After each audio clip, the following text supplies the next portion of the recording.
Welcome to InfoStream, your daily current. Unsure what to listen to? Turn to us for today's headlines. Stay informed. Trump and First Lady participate in UK royal activities. Gaza conflict escalates with ground offensive. Trump's tariffs cause global trade disruption. US delays UK steel tariff relief. Nvidia responds to China's reported chip ban. Investigation into Charlie Kirk shooting continues in Gaza. FBI scrutinizes Kash Patel during Senate hearing.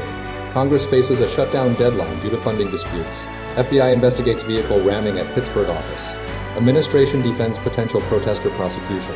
DOJ sues Maine and Oregon over voter roll access. Trump confronts Australian journalist. Relations strained. TikTok stays in the U.S. after Trump's deal. Trump files a $15 billion lawsuit against the New York Times. Brad Raffensperger seeks 2026 Georgia governor seat. Trump and First Lady engage in royal activities during UK state visit. A recent news coverage details a multifaceted UK state visit by President Donald Trump and First Lady Melania Trump, interwoven with significant engagements involving members of the British royal family. Key events include President Trump's arrival at Windsor Castle, where images of Jeffrey Epstein and Donald Trump were projected onto the castle walls, a symbolic gesture reflecting ongoing scrutiny surrounding the former president's past. This immediately set a tone of intense observation and historical context for the visit. The primary focus of the visit centered on strengthening diplomatic ties between the United States and the United Kingdom. The initial arrival at Windsor Castle marked a significant moment, highlighting the ongoing investigations and controversies surrounding Trump's history. Subsequently, the President and First Lady participated in a series of planned events, including a formal greeting, a royal salute, and a carriage procession. A particularly noteworthy aspect of the visit involved the First Lady, Melania Trump, engaging in a scouting program at Frogmore Gardens alongside Princess of Wales Catherine. This event served as a visual counterpoint to the earlier displays of historical imagery and underscored the First Lady's focus on children's well-being and early childhood support, a core theme of her tenure. Furthermore, the visit facilitated a meeting between President Trump and Prime Minister Keir Starmer in the Oval Office, solidifying the formal diplomatic protocol. The event underscored the meticulous planning and coordination required for state visits, encompassing layers of protocol, do's and don'ts, and carefully selected conversation topics. The Princess of Wales, holding the title of Scout Association President since 2020, participated in the scouting program alongside the First Lady, reflecting her ongoing commitment to children's education and outdoor activities. This event was particularly significant given the princess's recent recovery and return to public engagements following a period of reduced activity. The visit also highlighted the evolving roles of both William, Prince of Wales, and Catherine, Princess of Wales, as they increasingly assume greater responsibilities on the global stage. The meeting between President Trump and Prime Minister Starmer was a key moment in formalizing diplomatic ties. Gaza conflict intensifies. Children evacuated. Ground offensive launched. A growing crisis in Gaza has escalated dramatically, with the arrival of 10 sick children from Gaza seeking treatment in the UK, marking the first such evacuation coordinated by the government. Simultaneously, Israel initiated a ground offensive in Gaza City, following a night of intense airstrikes and widespread destruction. The operation, defying international condemnation, aims to eliminate Hamas strongholds and secure the release of hostages. The ground assault began on the outskirts of Gaza City, mirroring Israel's previous targeted destruction of high-rise buildings. Residents, particularly in the Sheikh Radwan neighborhood, were forced to flee amidst devastating losses. At least 93 Palestinians were killed in northern Gaza alone, with over 100 casualties across the enclave. The evacuation orders prompted mass displacement, with hundreds of thousands of Palestinians seeking refuge southward, overwhelming roads and straining resources. Amidst the chaos, the UK facilitated the arrival of the children, highlighting the dire humanitarian situation. Simultaneously, the UN has strongly condemned the offensive, warning of exponentially increased suffering for Gaza's children and calling for an immediate cessation of hostilities. The UN's human rights chief urged the international community to prevent further escalation and emphasized the urgency of securing a peaceful resolution. Israeli officials estimate between 2,000 and 3,000 Hamas fighters are present in Gaza City, a challenging target given the densely populated area and the scale of Palestinian displacement. Despite these estimates, the offensive is proceeding with significant destruction and casualties. The Palestinian Authority has pleaded for international intervention, labeling the operation a barbaric Zionist escalation. Hamas has responded with accusations of a war crime and a call for global condemnation. The U.S., under the Trump administration, has offered unwavering support to Israel, demanding Hamas's surrender and the release of hostages. The situation remains critically unstable, with the potential for further escalation and widespread human suffering. The arrival of the sick children underscores the urgent need for a durable ceasefire and a lasting solution to the conflict. Trump's tariffs, a global trade disruption. President Donald Trump's implementation of tariffs on imported goods has triggered significant shifts in global trade, impacting numerous countries and raising concerns about economic consequences. The core strategy involves imposing taxes on goods entering the U.S., primarily aimed at boosting domestic manufacturing, reducing the trade deficit, and addressing what Trump perceives as unfair trade practices by other nations. A patchwork of tariffs has been introduced, with rates varying significantly across countries. The U.S. has levied 50% tariffs on goods from Brazil and India, including a 25% penalty on Russian goods. South Africa, Vietnam, Japan, and South Korea also face varying rates ranging from 15% to 30%. These measures have led to trade disputes and retaliatory tariffs from affected nations. The UK has secured a unique agreement, benefiting from a 10% tariff rate on the first 100,000 UK vehicles exported annually, alongside exemptions for certain US ethanol products. The European Union has negotiated a framework agreement, applying 15% tariffs on most goods, a reduction from Trump's initial threat of 25%. The imposition of tariffs has led to rising prices for US consumers, particularly noticeable in sectors like tomatoes and coffee. Major retailers and brands are reporting increased costs due to tariffs on imported components, impacting the overall supply chain. An exemption for goods valued at $800 or less has been removed, affecting numerous low-cost shipments.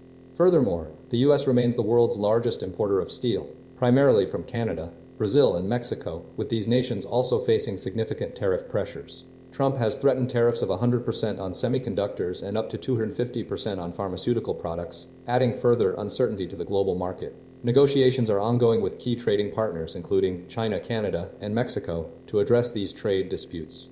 While the impact is currently unfolding, the long-term effects of Trump's tariff policies remain a subject of considerable debate and scrutiny within the global economy. U.S. stalls on UK steel tariff relief. Hopes remain in recent negotiations between the UK and the United States regarding tariffs on British steel exports have been indefinitely postponed, according to BBC reports. Currently, 25% tariffs apply to UK steel exports, representing 6% of total volume and 9% of value, a significant trade component. Despite initial optimism fueled by President Donald Trump's prior hints of potential tariff relief during his second visit to the UK, a definitive agreement has not materialized. The UK steel industry, represented by Gareth Stace of UK Steel, expressed disappointment with the stalled progress. The June trade deal between the two nations, which reduced tariffs on car and aerospace imports, failed to address the specific concerns of British steel producers.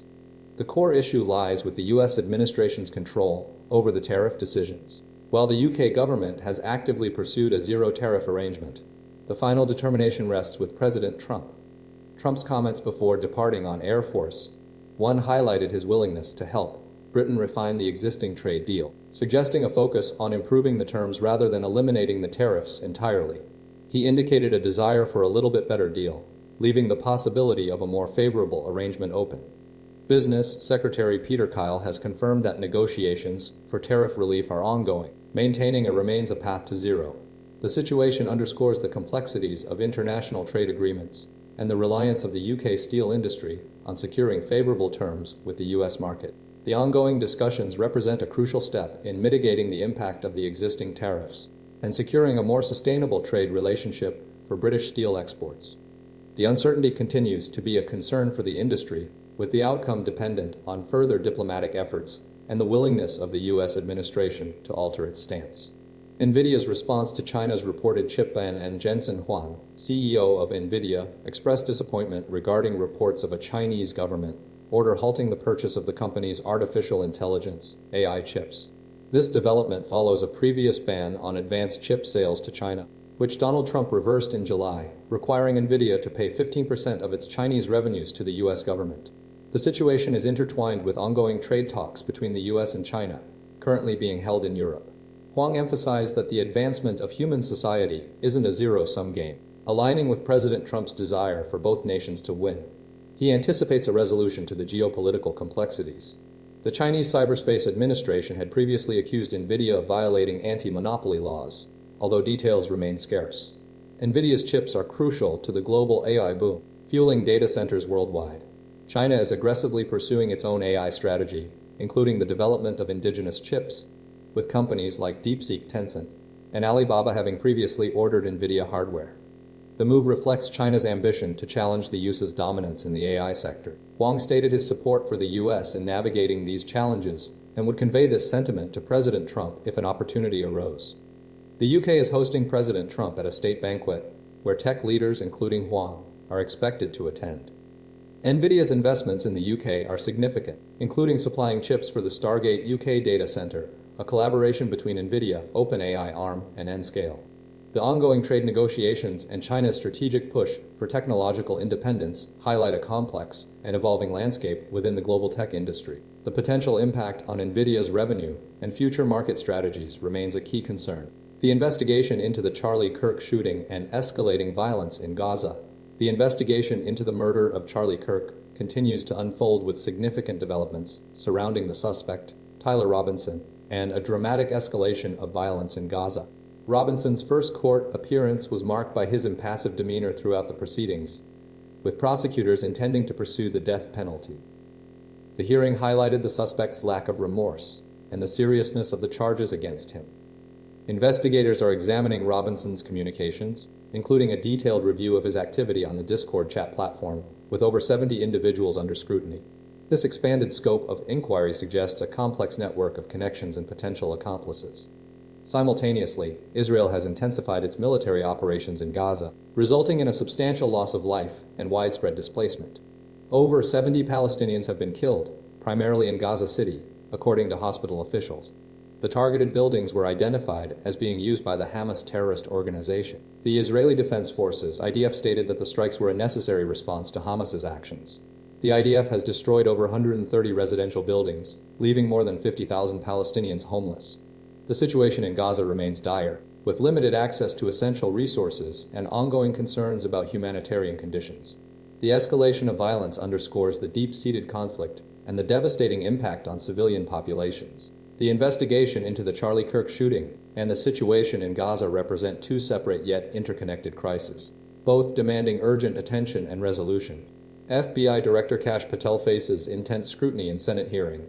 The recent Senate Judiciary Committee hearing centered on FBI Director Kash Patel's handling of several high-profile investigations, primarily the assassination of conservative youth leader Charlie Kirk, the handling of the Jeffrey Epstein case, and allegations of political interference within the FBI. The hearing was marked by intense clashes between Patel and Democratic senators, revealing deep partisan divisions and concerns about the agency's independence and operations. Patel defended his actions, emphasizing transparency and proactive information sharing, particularly in the Kirk investigation, where he insisted the FBI took swift action, arresting a suspect hours after releasing images and video. He maintained that the initial social media posts were intended to provide timely updates and foster public engagement.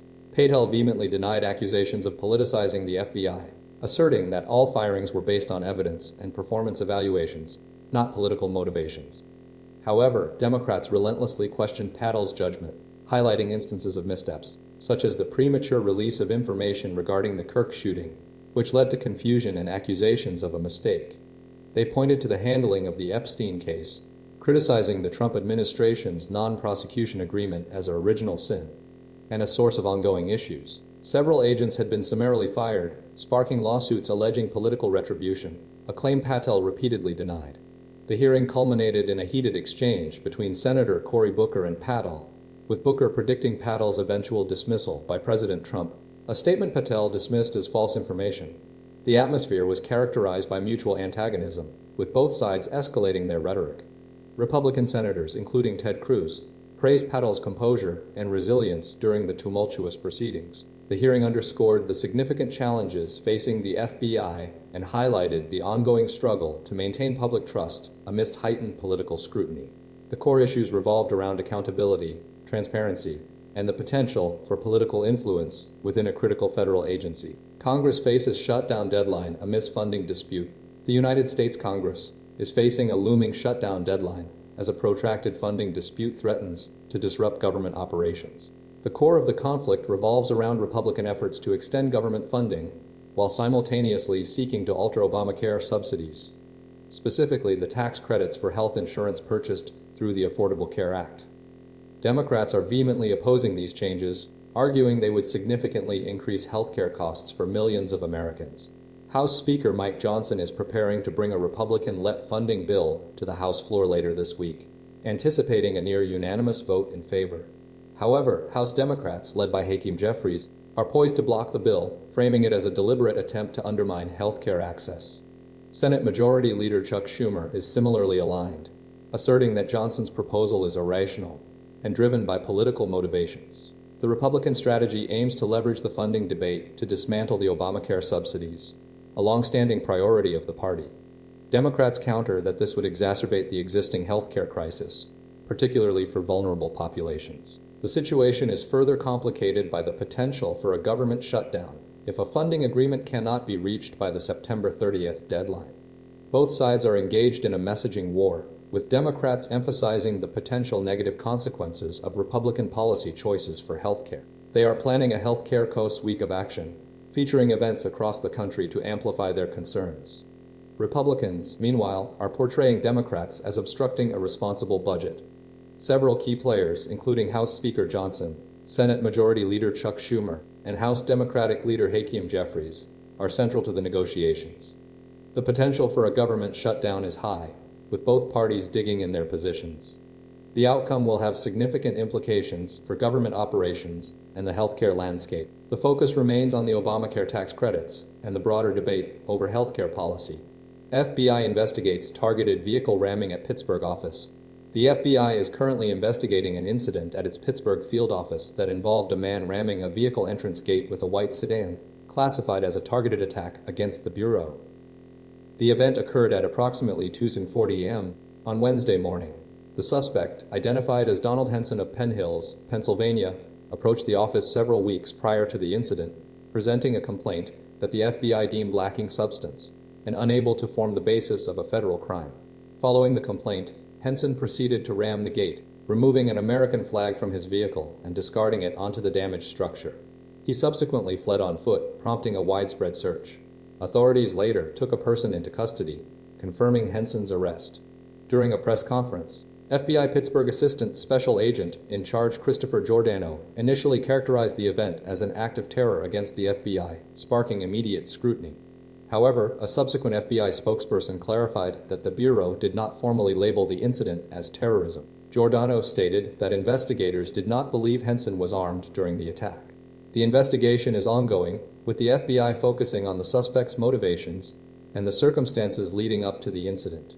The initial complaint Henson made was deemed irrelevant and unable to constitute a criminal offense. The FBI is meticulously examining all available evidence to understand the full scope of the event and any potential threats it represents. The investigation highlights heightened security concerns surrounding federal agencies and underscores the Bureau's commitment to protecting its personnel and facilities. Administration defends potential prosecution of protesters. The Trump administration is exploring the possibility of prosecuting individuals involved in recent protests, primarily targeting left-wing groups.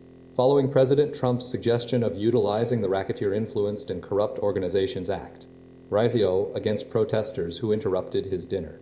Deputy Attorney General Todd Blanche defended this approach, arguing that while peaceful protest is acceptable, the administration is concerned with organized efforts by individuals funding and directing protests intended to inflict harm.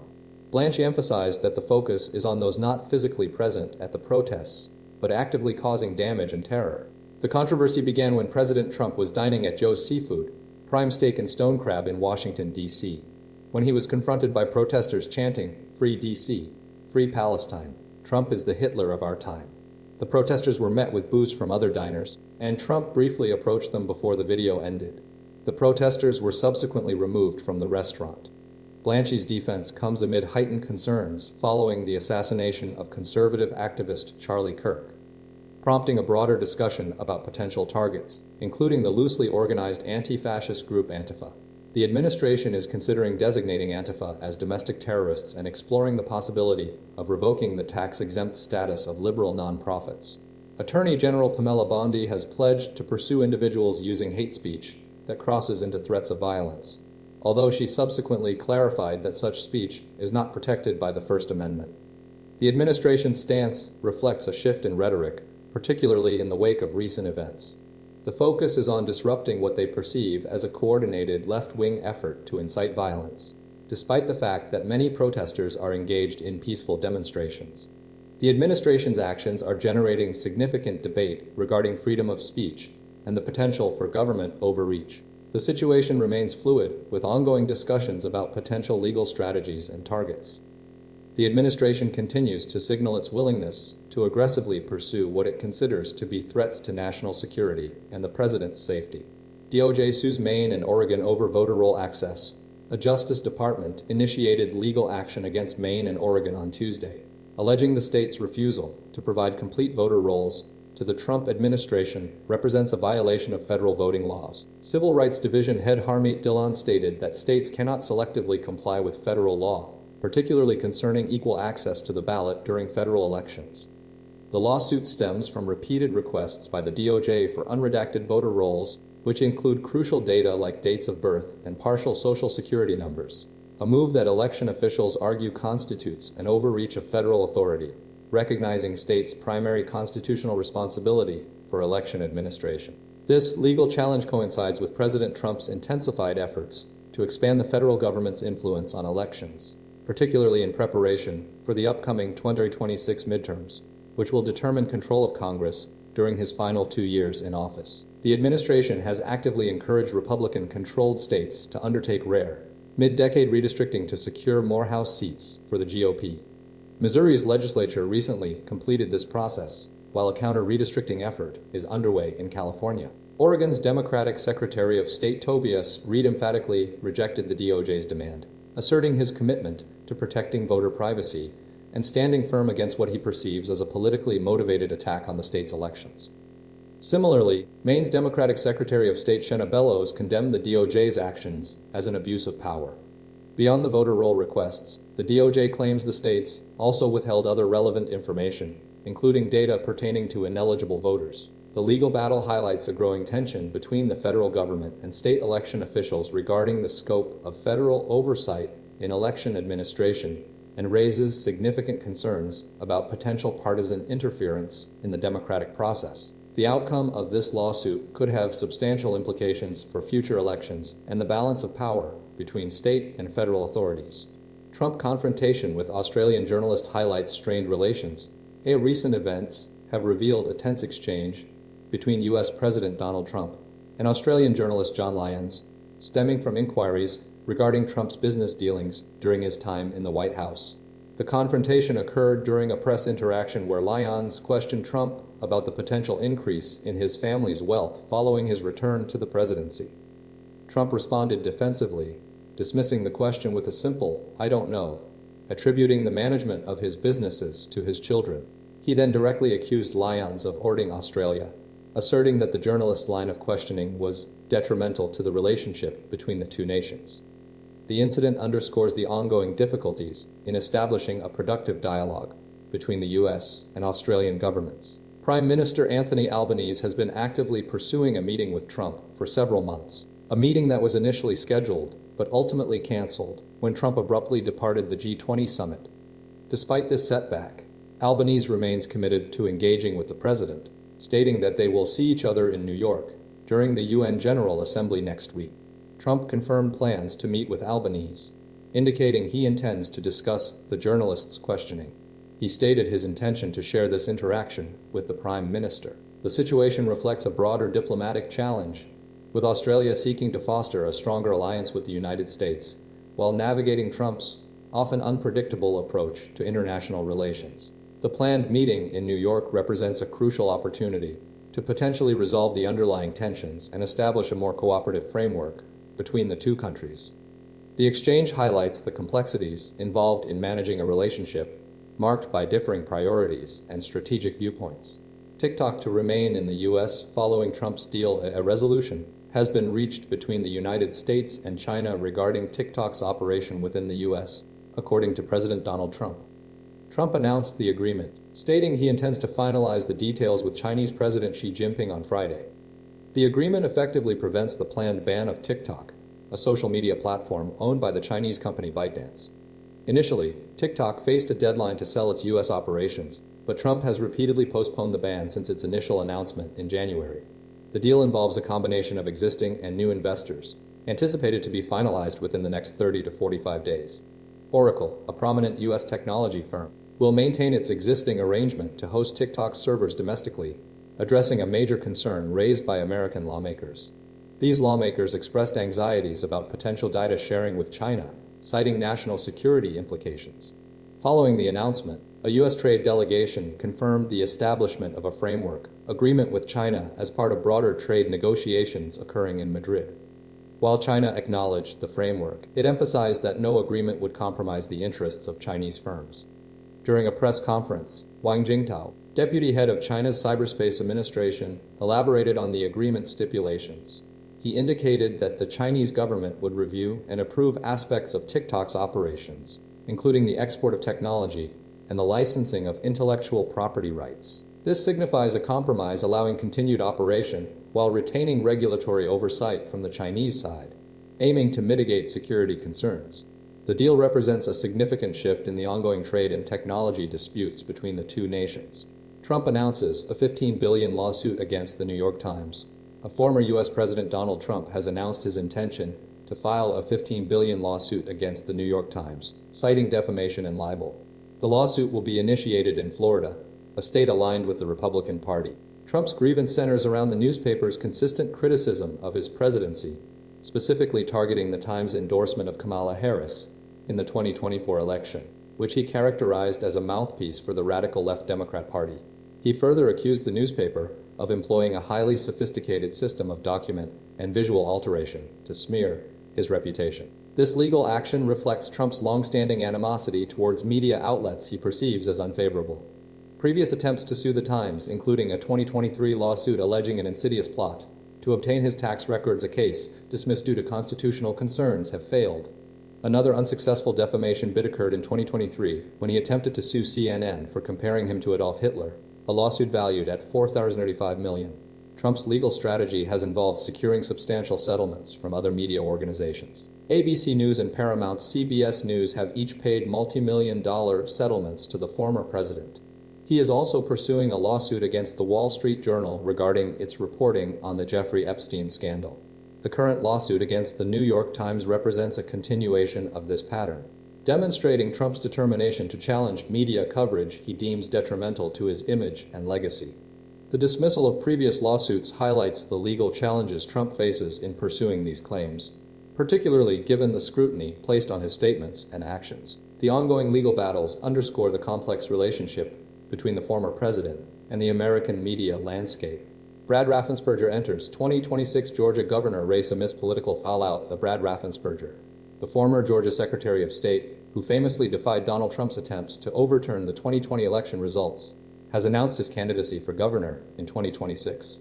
The wealthy engineering entrepreneur, previously the head of Tendon Systems, is positioning himself as a conservative Republican appealing to business-oriented voters. Raffensperger's entry significantly intensifies the primary race, joining LT Gov. Burt Jones and Attorney General Chris Carr, both of whom have aligned with Trump's challenges to the election. Clark Dean Scott Ellison and Greg Kirkpatrick are also vying for the Republican nomination.